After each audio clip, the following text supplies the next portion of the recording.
He was Townsperson number 3. That was his entire role. One line, maybe 2 if the scene ran long. He ended the session as the main character, with a standing ovation in the chat, while 6 months of carefully constructed storyline disappeared in real time. I'm Millie, this is LoudAndBlox, and I need to explain what a Roblox roleplay server actually is before I explain what Harry did to mine. Harry posted his fashion show video. He described the sphere as a structural decision and said he stands by it. I have nothing to add on the sphere. Noted. Moving on, because what happened in my roleplay server this week requires its own conversation. So, the server.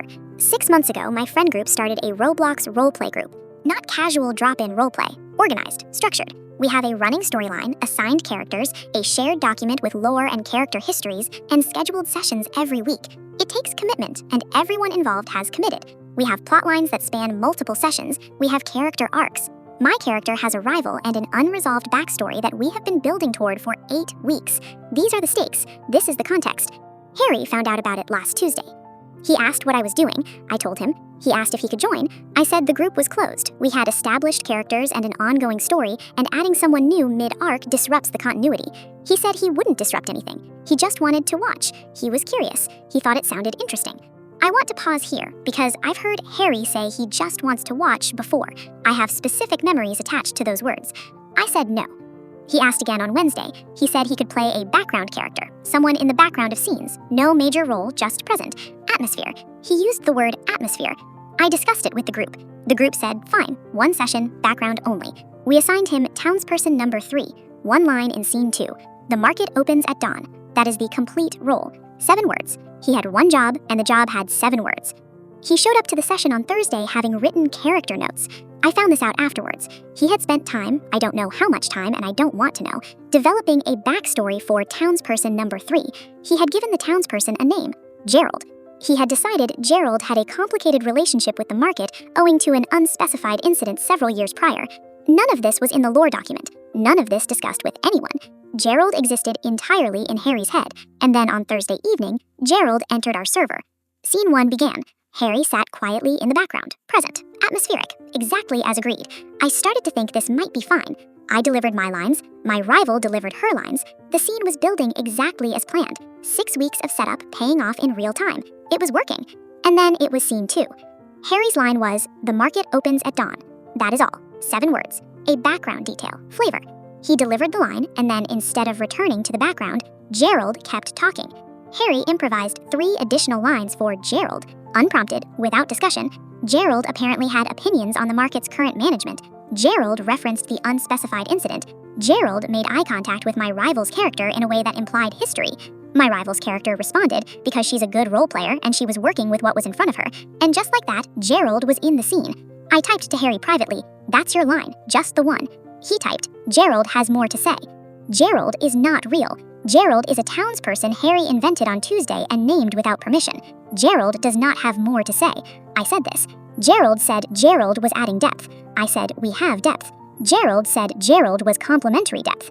I closed the private chat and kept going because the session was live, and stopping to address Gerald was not an option. And then Gerald saved someone. In scene 3, there's a moment where my character is supposed to face a challenge alone. This has been planned for 6 weeks. It is the culmination of my character's arc this season. It is my scene. Harry watched the scene begin. He watched my character encounter the challenge, and then Gerald stepped in, unprompted, without discussion. Gerald intervened in my character's arc, resolved the challenge himself, and then stood there in the middle of the scene looking heroic, while my character stood next to him with nothing left to do. The chat responded immediately. People said Gerald was incredible. Someone said they didn't see that coming. Someone else said Gerald was their new favorite character. My rival sent me a private message that just said, Gerald? I sent back, I know. And then Harry found the build tools. I don't know how. The build tools were not in the standard player menu. They require navigating into the server settings through a specific path that takes several deliberate steps to reach. Harry found them anyway. At some point between scene 3 and scene 4, while I was managing the Gerald situation, Harry had located the build tools and had begun making adjustments to the map. Small ones at first, apparently. A detail here, a modification there. Gerald improving the atmosphere. Scene 4 opened to a map that was missing the east wing of the main building, the east wing where scene 4 was supposed to take place. It had been removed, cleanly, like it had never been there. I typed to Harry, where is the east wing? He typed, Gerald renovated it. There was a pause in the session. Everyone was reading that message. No one said anything for a moment. Then my friend Clara typed, "Did Gerald just renovate the lore?" I said we would take a short break. We went to a side channel. I explained quietly that the session needed to end early due to a technical issue. Everyone was very gracious about it. Several people said it was still a great session. Multiple people specifically mentioned Gerald. One person asked if Gerald would be back next week. I said I would discuss it with the group. I have not discussed it with the group. After the session, Harry came downstairs. He said, "I think that went really well." I said, "The East Wing is gone." He said, "Gerald felt it was holding the space back." I said, "Harry, Gerald is you. You are Gerald. You removed part of the map." He said, "It opened up the sightlines."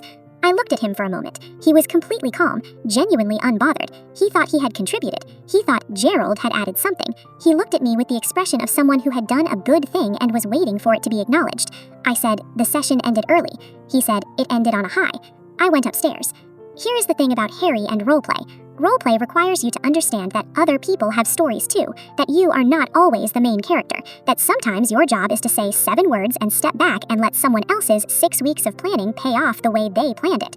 Harry is constitutionally unable to do this. Not because he's selfish, he isn't. He genuinely thought Gerald was helping. He thought the East Wing renovation opened up the sightlines. He thought stepping into my arc was support, not interference. Gerald got a standing ovation. My 6-week arc got quietly postponed to next session. I am mostly fine about it. Not fully, mostly. I have already rebuilt the East Wing. It took 40 minutes. It looks exactly like it did before Gerald improved it. I have not told Harry this because I don't want to discuss the sightlines. Next week's session is invite only. The invitations have been sent. Gerald has not received one. Subscribe so you don't miss Harry's version of this tomorrow. In Harry's version, Gerald saved the session. I'm telling you now so you're fully briefed. Gerald did not save the session. Gerald removed the East Wing and called it a renovation. Harry's upset, apparently. Shocking. Absolutely shocking.